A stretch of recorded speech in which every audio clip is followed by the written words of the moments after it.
Jadi Bapak sekalian yang berbahagia, saya pikir Pak Toto sudah lupa saya, tapi saya tetap bayar hutang. Nanti kita Idul Fitri sama-sama di sini. Satu kisah dari Ibnu Abbas. Jadi satu ketika Ramadan seperti begini, Rasulullah ini duduk-duduk di masjid dengan sahabat. Tiba-tiba sempat seperti kita juga kalau dulu kadang tiba-tiba ada menghayal. Tapi Nabi tidak menghayal. Nabi sempat terdiam karena ini Rasulullah. Sempat Nabi diperlihatkan alam akhirat. Diperlihatkan alam akhirat. Jadi sempat Nabi termenung. Karena ada satu Nabi, dia bawa pedang besar. Dia tenteng, kemudian lurus-lurus masuk surga, tidak ada pengikutnya. Kan nanti di hari kemudian dalam hadis-hadis sahih, yang pertama kali nanti masuk surga kan semua para nabi, 124.000 nabi, itu yang duluan masuk. Tambah lagi 313 rasul, itu yang duluan masuk. Jadi Nabi diperlihatkan alam akhirat, satu-satunya ada ini Nabi, tidak ada pengikutnya, dia hanya sedikit, tidak ada pengikutnya. Kalau Nabi Musa kan masih ada pengikutnya 70 orang, Nabi Nuh masih ada pengikutnya, ini tidak ada pengikutnya, dia satu orang, tidak ada pengikutnya. Jadi Nabi sempat termenung, siapa ini Nabi? Jadi tiba-tiba sahabat bertanya, ya Rasul, saya lihat Anda ini sempat merenung, apa gerangan? Kemudian Anda sempat senyum. Jadi Nabi merenung, sempat Nabi senyum sedikit. Kenapa? Karena memang Nabi lihat, ini Nabi tidak ada pengikutnya. Berarti waktu dia dakwah, tidak ada yang ikut. Kan begitu? Tidak ada yang ikut ajarannya. Jadi kenapa Anda senyum ya Rasul? Ya Rasul ringkas hadis. Rasul ceritakan bahwa saya sempat diperlihatkan ada satu Nabi yang tidak ada pengikutnya. Namanya itu Nabi Sam'un Al-Ghazi. Ya, Sam'un Al-Ghazi. Jadi Nabi ceritakan, ini Nabi ini kuat, besar, ototnya luar biasa, kekuatannya luar biasa. Ini Nabi Sam'un ini kekuatannya luar biasa. Ini tidak ada di Al-Quran. Kalau kita mau lihat kisahnya di tafsir-tafsir banyak. Ibnu Katsir, tafsir At-Tabari, Az-Zuhri, itu banyak diceritakan ini kisah-kisah para nabi yang tidak tercantum di dalam Al-Quran. Jadi ini kok bisa? Ini Nabi Sam'un ini tidak ada pengikutnya. Dia kuat, ototnya besar, dan dia ketika melawan orang kafir sendiri karena tidak ada pengikutnya. Kalau Nabi lawan musuhnya kan banyak, paling tidak perang Badar masih ada 313 orang, lawan 1000 orang, dia tidak. Ribuan musuh, dia sendiri yang mampu musnahkan semua musuh. Tapi anehnya dengan mukjizatnya yang luar biasa seperti itu tidak ada yang ikut. Tidak ada yang ikut dia. Inilah Sam'un. Tetapi ini luar biasa namanya Nabi. Nabi ceritakan selain dia punya otot besar, dia kuat. Ini Nabi Sam'un juga, dia kalau malam hari sembahyang tidak putus dari waktu isya sampai subuh. Dia dalam keadaan ruku sujud sembahyang terus. Kemudian kalau pagi dia puasa. Karena ajarannya Nabi Sam'un ya begitu, tidak ada batas. Puasa terus. Dia lakukan ini sampai 1000 bulan, sampai kurang lebih 84 tahun, tidak putus.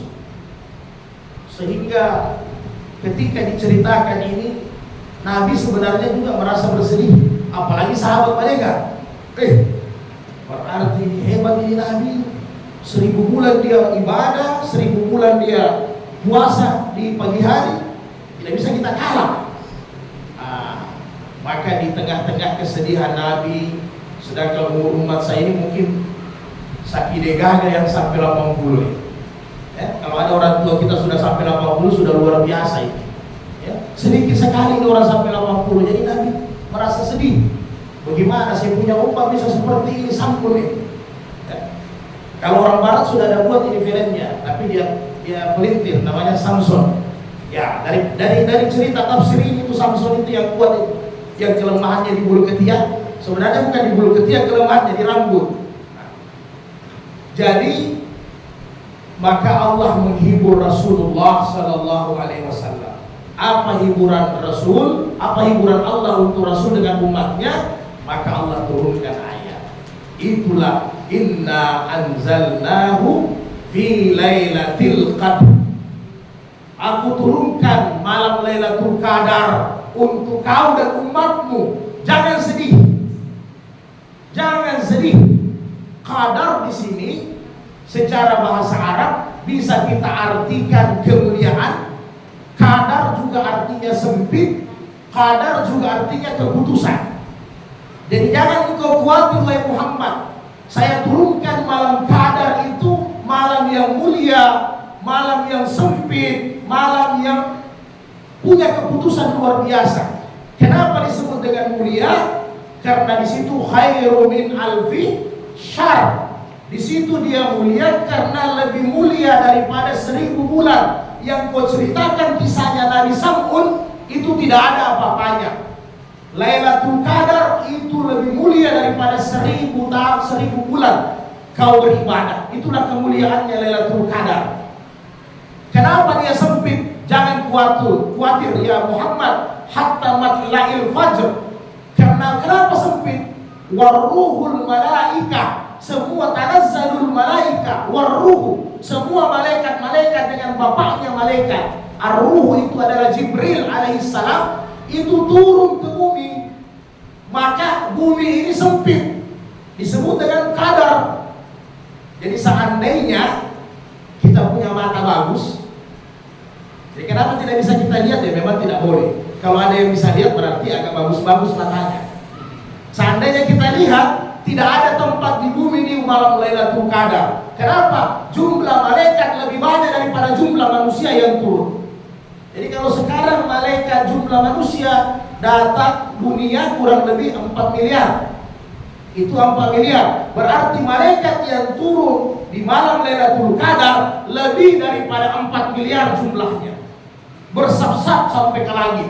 Di bumi ini tidak ada tempat kecuali dimasuki oleh ada malaikat qadar. Di malam qadar itu semua malaikat ada.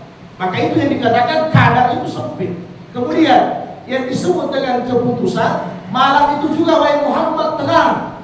1 tahun urusan hambamu diputuskan di malam qadar. Jadi kita punya nasib, rezeki, jodoh, kematian itu ditentukan nanti di malam qadar. Jadi si Fulan, mungkin Pak Toto belum mati tahun depan, rezekinya bertambah 10 miliar tahun depan. Itu semua ditentukan malam qadar. Makanya kenapa kita harus fokus di Lailatul Qadar 10 akhir Ramadan, supaya kita minta semua yang baik-baik. Karena keputusan itu per tahun memang sudah ada dari Lauhul Mahfuz. Seperti mana Al-Qur'anul Karim. Al-Quran itu diturunkan syahrul Ramadan allazi unzila fil Quran, diturunkan Al-Quran di malam Ramadan dari Lauhul Mahfuz ke Baitul Izzah, dari langit itu utuh dalam keadaan 30 juz. Tetapi turunnya ke Rasulullah itu bertahap-tahap tanzila sesuai dengan kehidupan yang dibutuhkan dengan Rasulullah. Maka turun ini ayat. Dibutuhkan ayat judi, turun ayat judi. Dibutuhkan ayat berhubungan bulan Ramadan, turun ini. Jadi sesuai dengan kebutuhan Nabi. Begitu juga kehidupan kita. Setiap tahun diturunkan itu jadwalnya. Rekapnya itu turun di malam Lailatul Qadar. Makanya kita doa panjang umur, berkah rezeki. Kan kalau yang belum ada jodoh, ya kesempatan banyak-banyak itikaf. Minta memang jodoh. Ya kan? Minta jodoh yang bagus. Ya memang tidak ada yang pangkat. Minta memang tidak ada masalah. Dibolehkan semua. Jadi itu malah itulah disebut dengan Lailatul Qadar. Nah, ini kita sudah malam ke-22. Jadi orang beriman itu tidak pilih-pilih mau ganjil mau genap. Apalagi kalau sekarang ini susah kita bilang genap ganjil, baku bantah kita lagi. Iya kan? Baku bantah kita. Kalau mau bilang genap ganjil, saya genap, saya ganjil. Baku bantah kita. Jadi jangan diangkat lagi itu pembicaraan.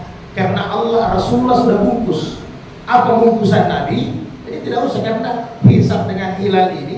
Kalau mau baku debat, sama-sama punya dasar. Iya kan begitu. Nah, tapi Nabi sudah bungkus.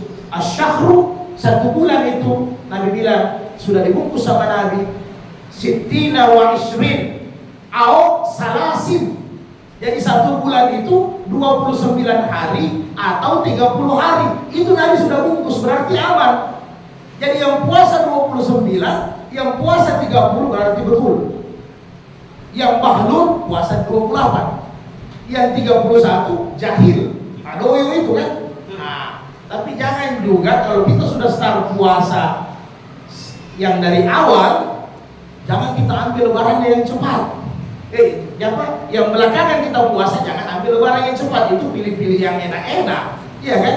Ikut saudara kita di Muhammadiyah puasanya, ikut NU puasanya, tapi lebarannya ikut Muhammadiyah, itu nadoyo. Jadi kalau kita ikut yang satu, tetap sampai akhir hayat itu yang akhir Ramadan itu yang kita jalankan. Jadi Bapak dan Ibu sekalian yang berbahagia, ini kisah sudah saya ringkas, ya. Kisahnya ini kurang lebih karena orang kafir itu marah sama Sam'un, maka digoda istrinya, dikasih harta supaya ini Nabi Sam'un dibunuhlah, kira-kira begitu. Maka setelah dicoba dirantai, setelah dicoba mau dibunuh, dipenggal, tidak bisa karena memang itu Sam'un itu kuat. Maka ditahu kelemahannya, digombal. Memang istrinya gombal lah ini suaminya kan, begini bagaimana caranya? Oh dia bilang tidak bisa, saya punya kelemahan di rambut. Nah, memang kita hidup ini kadang laki-laki sejago bagaimanapun, jantannya bagaimanapun, sama ibu-ibu tumbang, selesai. Iya, biar saya pasang suara begini, kalau di rumah selesai. Apalagi kalau sudah makanan diet apa, tumbang kita Pak. Tidak bisa berkutik kalau ibu-ibu sudah bicara kan. Karena kita lagi suruh baca Quran cari gas. Tidak bisa kita berkutik itu, karena di kantor kita bisa marah-marah. Nah, jadi ini juga ternyata ini Nabi ini, ternyata istrinya pas potong rambutnya, ya, hianat. Ditangkaplah ini Nabi Sam'un, kemudian diseret, hampir digantung, mau dipenggal, tapi karena dia Nabi, Allah berikan kekuatan. Memang sempat kekuatannya lemah, tapi Allah berikan lagi mukjizat sehingga semua terbakar, semua hancur. Kayak rudal lah sekarang ini ya, semua hancur. Maka yang terjadi apa? Semua orang-orang kafir ribuan itu mati dengan istrinya sekaligus. Itulah Nabi Sam'un. Nah, sekarang orang Barat buat filmnya Samson, tapi dia kasih pakai cawat atau apa itu. Tidak begitu seorang Nabi. Nah, kira-kira begitu. Kemudian kita saling mendoakan. Kita ini aman-aman saja. Saudara kita di Palestina, ada juga saudara kita di mana, di Iran dan di berbagai tempat. Nah, kita banyak doakan supaya saudara-saudara kita kaum muslimin ini tetap terjaga. Jadi jangankan orang hidup, orang mati, kita disuruh doa. Lihat, masuk kubur, apa doa? Assalamualaikum ya ahlal diyar atau ya ahlal kubur minal mu'minina wal mu'minat wal muslimina wal muslimat. Coba pergi ziarah kubur saja, kita harus doakan orang mukmin muslim yang sudah meninggal.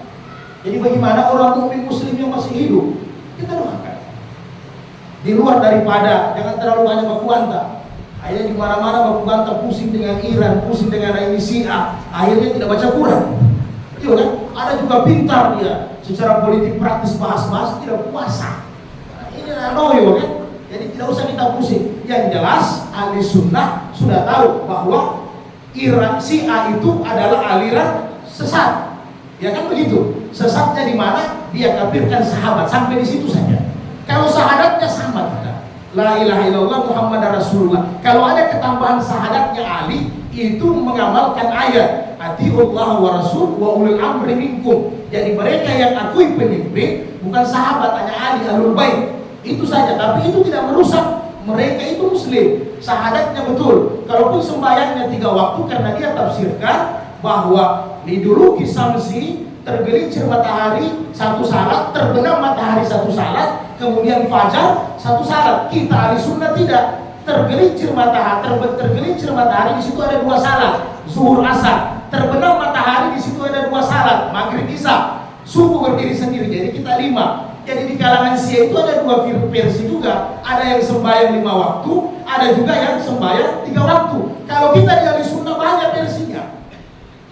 Ada hanya sembahyang subuh, 4 waktu dia sembahyang. Ada yang sesat itu. Ada hanya sembahyang maghrib dengan isya, ya kan? Tapi tidak sembahyang yang lain. Aliran sesat juga itu. Sama kan? Iya. Jadi aliran sesat yang ada di ahli sunnah kita ini semua apa?